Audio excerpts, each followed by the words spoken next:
ஓம் மகா கணபதியே போற்றி. ஓம் நமசிவாய.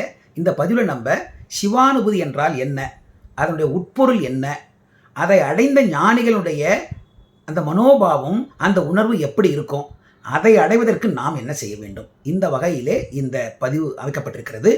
ஒரு அன்பரும் கேட்டார். சரி, இந்த சிவானுபூதியை தெரிந்து கொள்வதற்கு முன்னாடி அனுபூதினா என்ன? அனுபூதி என்றால் நம் போன்ற மக்களுடைய ஆன்மா பரம்பொருளை கலத்தல், இரண்டறக் கலத்தல்.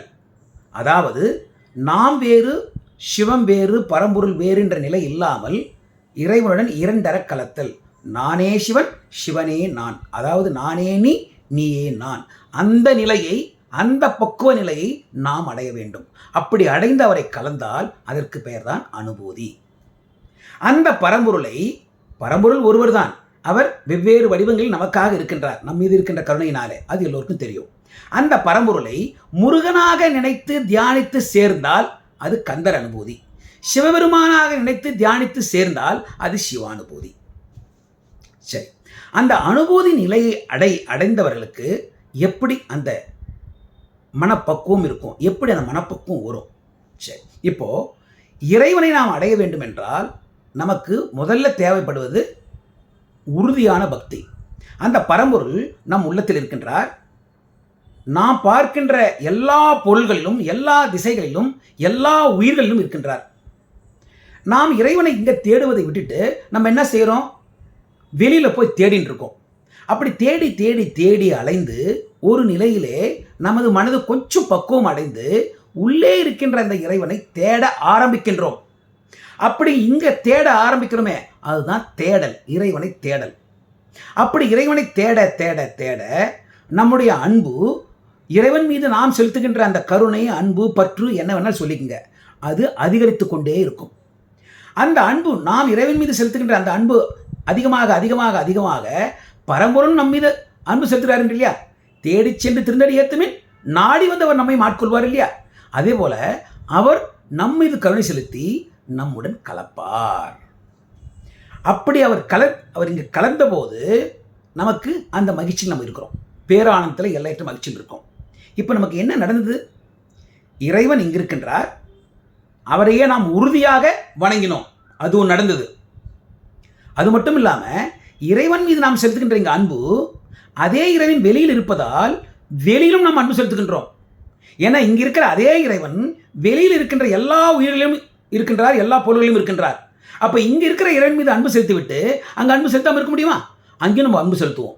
அப்படின்னா எல்லா பொருள்களையும் நாம் சமமாக பாவிக்கின்றோம். அதாவது எல்லா பொருளையும் சமமாக பாவிக்கின்ற நிலையை அடைந்தோம்.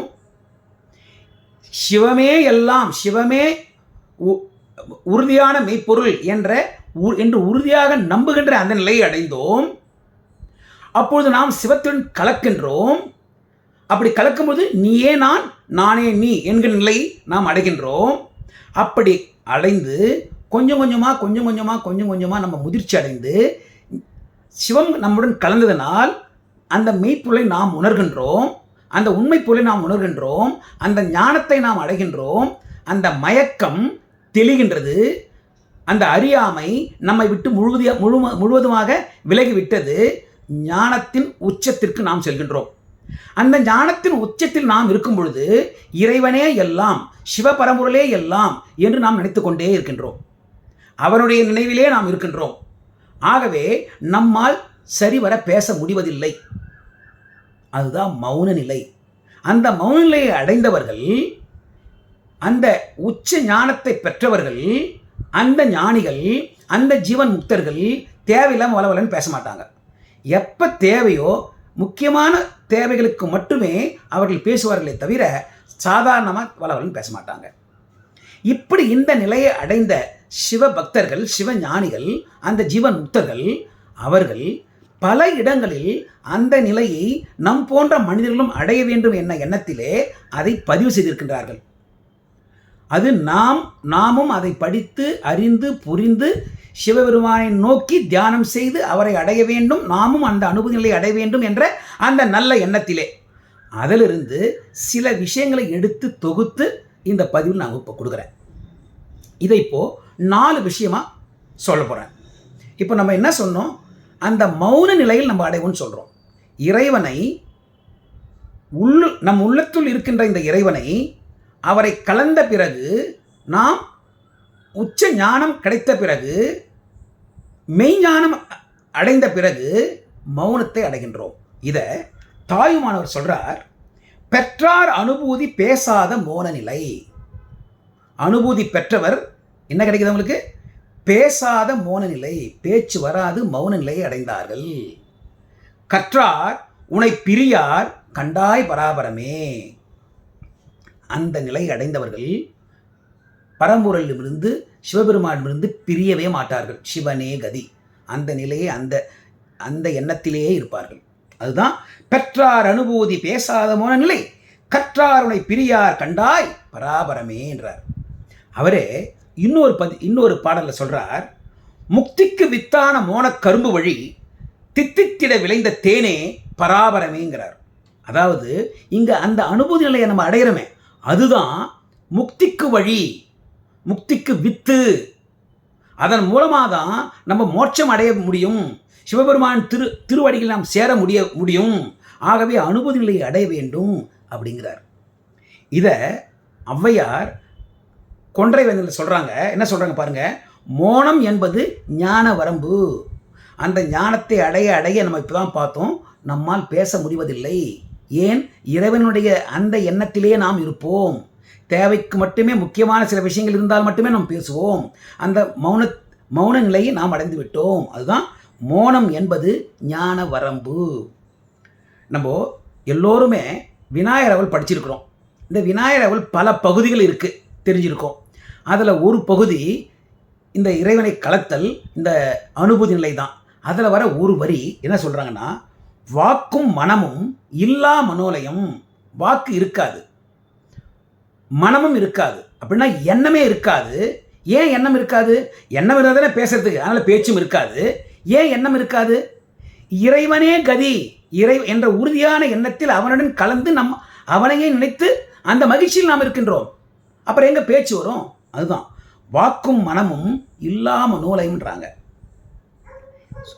நம்ம எல்லோருக்கும் தெரிஞ்சிருக்கிற அந்த கந்தர் அனுபூதியில அருணகிரிநாதர் என்ன சொல்றார்?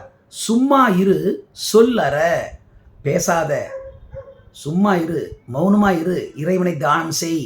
மௌனமாக இறைவனே கதி என்று உறுதியாக அவனை தியானம் செய். மௌனமாக இரு, அதுதான் மௌன நிலை. மௌன நிலை அதுதான் அனுபூதி நிலை. இதையெல்லாம் தான் சேர்த்து நம்ம சாதாரண ஒரு பழமொழி சொல்கிறோம் பாருங்க, அரைகுடம் தழும்பும் நிறைகுடம் தழும்பாது.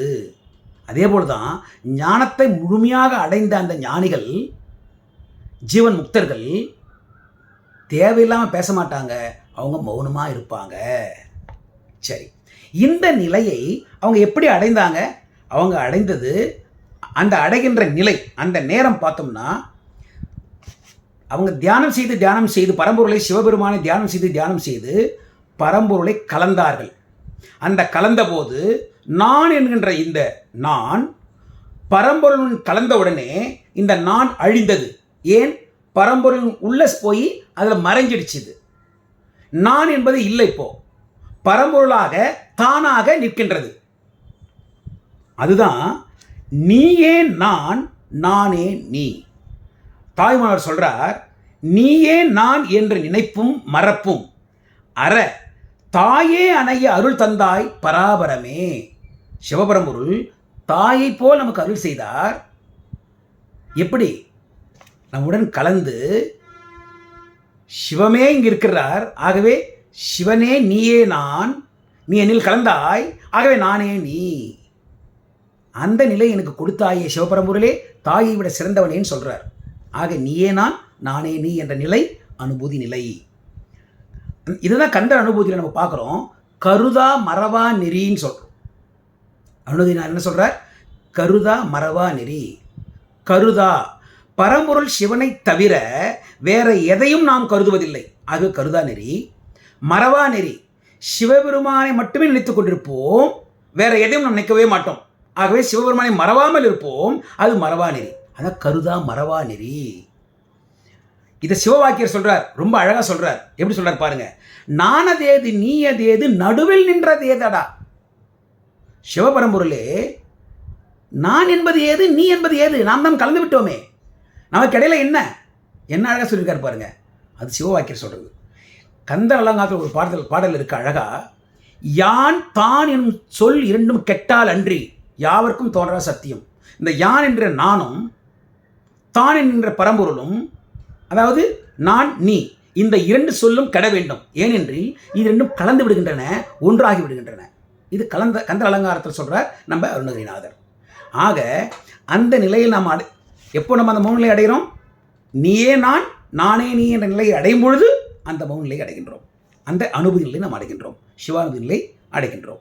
சரி, இதற்கு நமக்கு என்ன தேவைப்படுது? நம்ம ஏற்கனவே சொன்னோம், உறுதியான தியானம், உறுதியான மனம். சிவமே எல்லாம், எல்லாம் சிவமே, சிவத்திடமே நான் அடைக்கலம் என்று உறுதியாக நம்பி அவரை வணங்குவதுதான். அந்த எண்ணம் நமக்கு வர வேண்டும். எல்லாம் நீ, இறைவனே சிவபரம்பொருளே எல்லாம் நீ என்று நாம் உணர்ந்து அவரை வணங்குவது. அதை தாய்மானவர் சொல்றார் பாருங்க. சஞ்சலம் அற்று எல்லாம் நீதான் என்று உணர்ந்தேன், என் அஞ்சலியும் கொல்லாய் அரசே பராபரமே. நான் கொஞ்சம் கூட சஞ்சலமே இல்லாம மிகவும் உறுதியாக ஒருமித்த கருத்தாக சிவமே எல்லாம் என்று உணர்ந்து நான் வணங்குகின்றேன். சஞ்சலம் இல்லாமல் இறைவனை என்னை ஆட்கொள் அப்படிங்கிறார் நம்ம தாயுமானவர். இதை தான் நம்ம கந்த அனுபவியில் பார்க்குறோம். என்ன பார்க்குறோம்? குறியை குறியாது குறித்தறியும் நெறிங்கிறோம். அந்த சிவபெருமானுடைய திருவடி, முருகனுடைய திருவடி, அந்த திருவடி தான் நமக்கு குறி, அதை அடைவதுதான் நமக்கு இலக்கு. அதை தவிர நம்மை சுற்றி என்ன நடந்தாலும் நம்மை அது ஒன்றும் பாதிக்காது, சரணப்படுத்தாது. அந்த நிலை. இது எல்லாமே சொல்வது என்னது?